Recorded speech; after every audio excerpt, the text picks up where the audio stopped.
नमस्कार दोस्तों, मैं शायद इस तरह कभी कोई वीडियो हरगिज नहीं बनाता, ना ही इस तरह आपके सामने आकर मैं बात करता। लेकिन क्या है कि लोग हम हिंदुओं की हमारी अच्छाई को, हमारी उदारता को, हमारी सहनशीलता को हमारी कमजोरी ना समझें। इसलिए आज मैं आपके सामने आकर आप लोगों से कुछ बात करने वाला हूं। हाल ही में जो ये किसान आंदोलन चल रहा है पंजाब, हरियाणा और यूपी के बॉर्डर पर, उस किसान आंदोलन के मंच पर योगराज ने आकर हम हिंदुओं के बारे में बहुत सारे अपशब्द कहे, अश्लील भरे अल्फाज इस्तेमाल किए। उसने ये कहा कि हम जो हिंदू हैं वो ट्रेटर्स हैं, हम हिंदुओं की कौम ट्रेटरों की कौम है, बुजदिलों की कौम है, और ही हेट्स हिंदूज। और उसने ये भी कहा कि ये हिंदू औरतें थीं, ये दो टके में अहमद शाह अब्दाली के समय पे बिका करती थीं, और हम सिख उन औरतों को बचाया करते थे। तो सबसे पहले तो मैं ये बात करना चाहता हूं कि किसान आंदोलन में ये हिंदू और सिखों के बीच ये दरार डालने का जहर ये कहां से आया। और मैं योगराज से ये पूछना चाहता हूं कि क्या सिर्फ पंजाब में ही किसान हैं? हां, खेती बाड़ी क्या सिर्फ पंजाब में ही होती है, पूरे हिंदुस्तान में नहीं होती? अरे भाई, गेट योर फैक्ट्स राइट। इस आंदोलन में हरियाणा के किसान भी मौजूद हैं, यूपी के भी किसान मौजूद हैं। और सबसे बड़ी बात यह है कि जो हम बचपन से हम सुनते आए हैं कि हमारे देश में जय किसान जय जवान का नारा लगता है। हम तो किसानों को और सिपाहियों को, जवानों को आदरणीय मानते हैं। तो मैं तो अपनी सरकार से ये गुजारिश करूंगा कि भाई, ये जो किसान आंदोलन चल रहा है, आप किसानों की मांगों को सुनिए और जल्द से जल्द कोई निर्णय लीजिए। और हमारे जो किसान भाई, जो बूढ़े वृद्ध लोग जो सड़कों पर बैठे हुए हैं, वे उनकी मांगे पूरी की जाए और वे बेचारे राजी खुशी अपने घरों को लौट जाएं। अब मैं आता हूं जो योगराज सिंह ने कहा है। तो mister Yograj, first please get your facts right, get your history right. अब मैं तुम्हें बताता हूं कि हम हिंदुओं की दिलेरी क्या है, हम हिंदुओं का साहस क्या है, हम हिंदू कितने बहादुर थे, और अपने देश पर मर मिटने का जो जज्बा जो हम हिंदुओं में है, इसके बारे में मैं आपको कुछ ज्ञान बांटना चाहता हूं। हमारे सिख धर्म में श्री गुरु गोविंद सिंह जी महाराज ने जब अपना खालसा पंथ शुरू किया था और उन्होंने 5 पहले प्राणियों से उनका बलिदान मांगा था, कहा था कि भाई, कौन अपने देश पर हमारे धर्म के लिए अपने प्राणों की आहुति देने को तैयार है, वो 5 शख्स सबसे पहले आगे आए। तो जो सबसे पहला बंदा खड़ा होकर आगे आया था, उसका नाम था भाई दयाराम। वो लाहौर से था, वो कोई और नहीं, वो हिंदू था। उसने सबसे पहले अपने प्राणों का त्याग करने के लिए वो गुरु गोविंद सिंह जी की एक आवाज पर खड़ा हुआ और वो पहला पंज प्यारा बना। जो दूसरा पंज प्यारा आगे आया अपने सर कलम करने के लिए, उसका नाम था धर्मदासन। वो भी एक हिंदू था, वो हस्तिनापुर मेरठ से था। और जो तीसरा जो पंज प्यारा आगे आया, उसका नाम था हिम्मत राय। ये उड़ीसा से था, पुरी से था, ये भी एक हिंदू था। और जो चौथा जो पंज प्यारा आगे आया अपने प्राणों का बलिदान देने के लिए, वो था मोहकम चंद। वो हिंदू द्वारका गुजरात से था, और जो पांचवा पंज प्यारा जो आगे आया वो था साहेब चंद, वो बिदर कर्नाटका से था, वो भी एक हिंदू था। And for your kind information, जो पहला पंज प्यारा था भाई दयाराम, वो भंगानी के युद्ध में गुरु गोविंद सिंह जी के लिए लड़ते हुए शहीद हुआ था, और जो दूसरा पंज प्यारा था वो नांदेड़ के युद्ध में गुरु गोविंद सिंह जी महाराज के लिए अपने उसने प्राणों की उसने आहुति दी थी, और जो तीसरा चौथा और पांचवा पंज प्यारा था ये चमकौर के युद्ध में गुरु गोविंद सिंह जी की खातिर, उनकी जान बचाने की खातिर उनके दो पुत्रों के साथ शहादत उन्होंने प्राप्त की थी। कहने का मतलब यह है कि तुम कह क्या रहे हो कि हिंदू कावर्ड्स हैं, हिंदू ट्रेटर्स हैं। ये पांच प्यारे थे, पंज प्यारे, जिन्होंने गुरु गोविंद सिंह जी महाराज को छठा खालसा बनाया था। सो कभी भी हिंदुओं की दिलेरी, उनके साहस, उनके आत्मविश्वास पर कभी सवाल मत उठाना। कहने का मतलब यह है कि गुरु महाराज के जो पंज प्यारे थे वे पांचों हिंदू थे, दलेर थे, साहसी थे, और वे गुरु महाराज की आज्ञा पर अपने प्राणों को न्यौछावर करने के लिए तैयार हुए थे।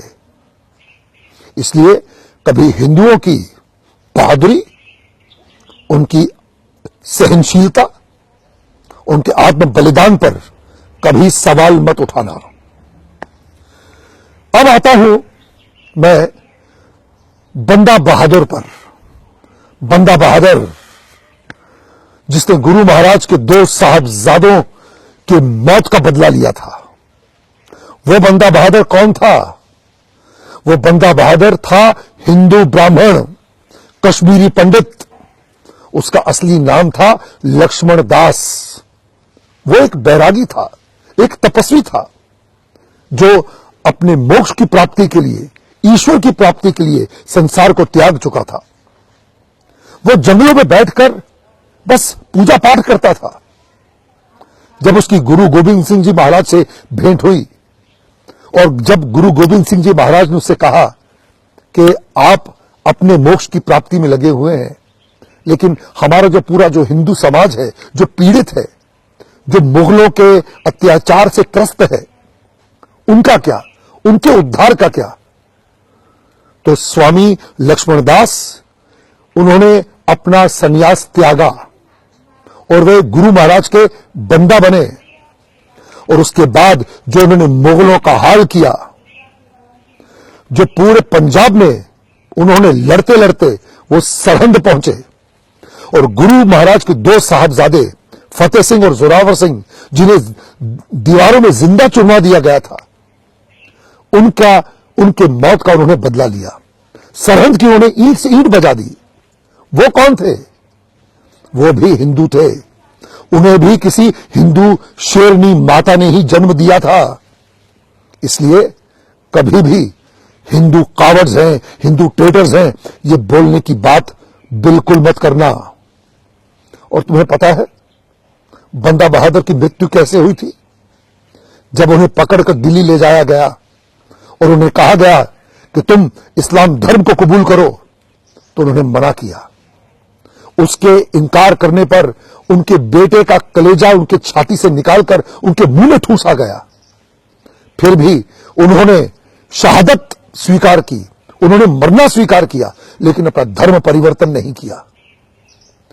तो जो आत्मशक्ति है, जो आत्म बलिदान का जो जज्बा है, वो किसी भी हिंदू में कम नहीं है, ये याद रखना। अब तुम एक और हिंदू का नाम सुनो। नाम है दीवान टोडर मल।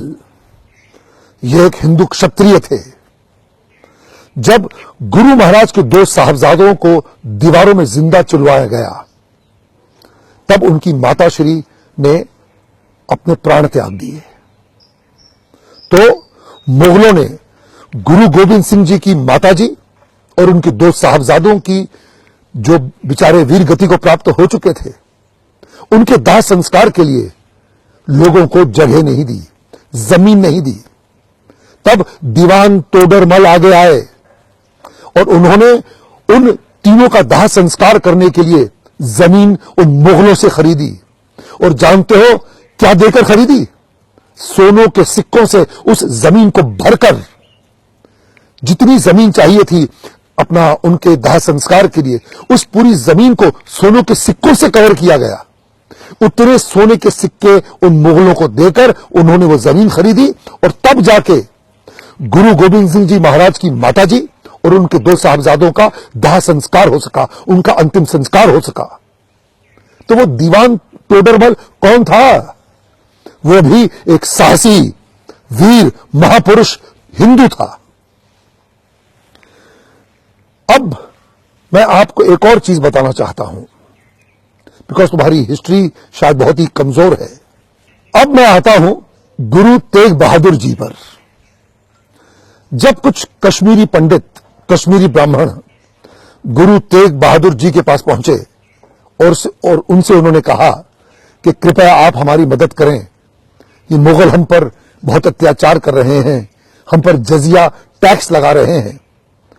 तो जब गुरु गोविंद सिंह जी महाराज जब छोटे थे, उन्होंने अपने पिताजी से कहा कि सबसे इस कुर्बानी के लिए आपसे योग्य पुरुष और कौन होगा, तो कृपया आप जाइए और इनकी मदद करिए। तब गुरु तेग बहादुर जी दिल्ली पहुंचे थे और उनका सर उन मुगलों ने उनका सर धड़ से अलग कर दिया था। हम गुरु तेग बहादुर जी की शहादत को शत शत नमन करते हैं। हम हर हिंदू, हर भारतवासी उनका ऋणी है। लेकिन मैं मिस्टर योगराज तुम्हें यह बताना चाहता हूं कि गुरु तेग बहादुर जी के साथ उनके 3 सेवादार जो उनके साथ गए थे, भाई मतीदास, भाई सतीदास और भाई दयाला, ये तीनों कौन थे? ये तीनों भी हिंदू थे। भाई मतीदास और भाई सतीदास हिंदू ब्राह्मण थे और भाई दयाला हिंदू क्षत्रिय थे।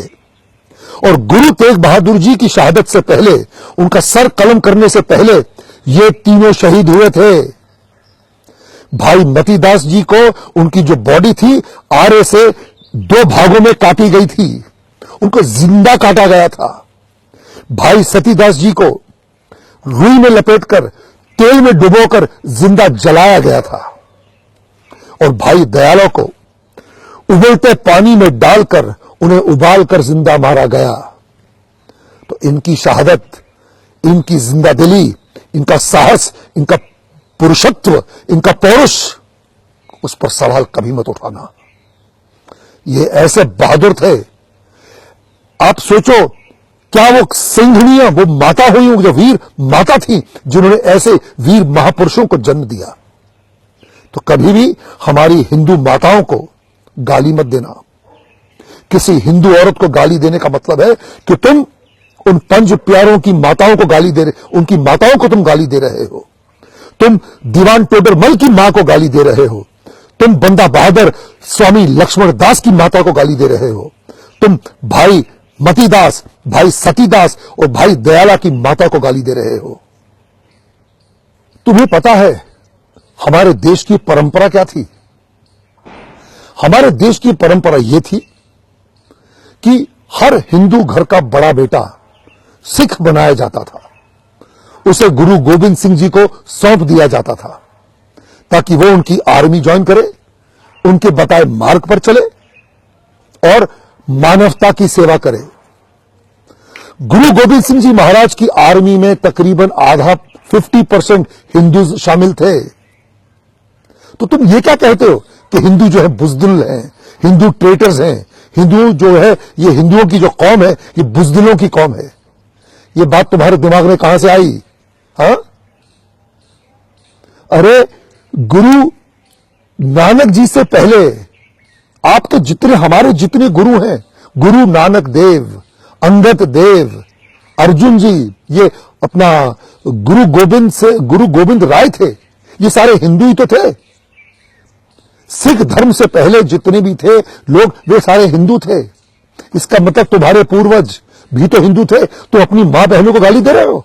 हाँ, तुम्हें पता है श्री गुरु ग्रंथ साहिब में हजारों बार भगवान राम का नाम लिया गया है, भगवान श्री कृष्ण का नाम लिया गया है। गुरु गोविंद सिंह जी महाराज देवी माता के उपासक थे, दुर्गा माता की पूजा करते थे। उन्होंने नैना देवी में शमशीर हासिल की थी। उन्होंने चंडी दी वार लिखी है, वे चंडी माता का पाठ किया करते थे। गुरु गोविंद सिंह जी महाराज का नारा था, दे शिवा वर मोहे एहे, शुभ कर्मन तो कबहू ना टरो।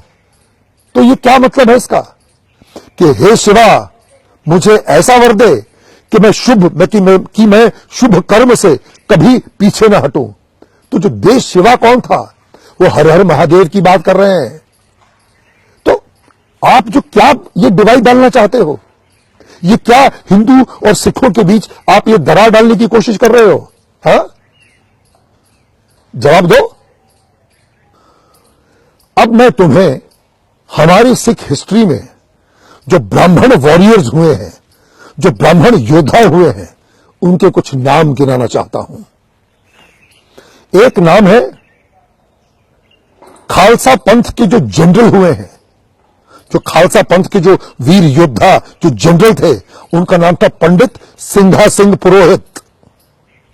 दूसरा नाम है पंडित कृपा दत्त जी, ब्राह्मण थे, दत्त।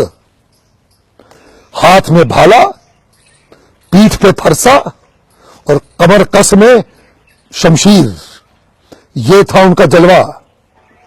और तीसरा एक और नाम है पंडित कीरत जी। ये जो सारे मैं नाम ले रहा हूं, ये सिख योद्धा हुए हैं, ये गुरु महाराज की आर्मी की उनकी फौज में थे। और एक मैं पंडित बाबा परागा दास जी का नाम लेना चाहता हूं।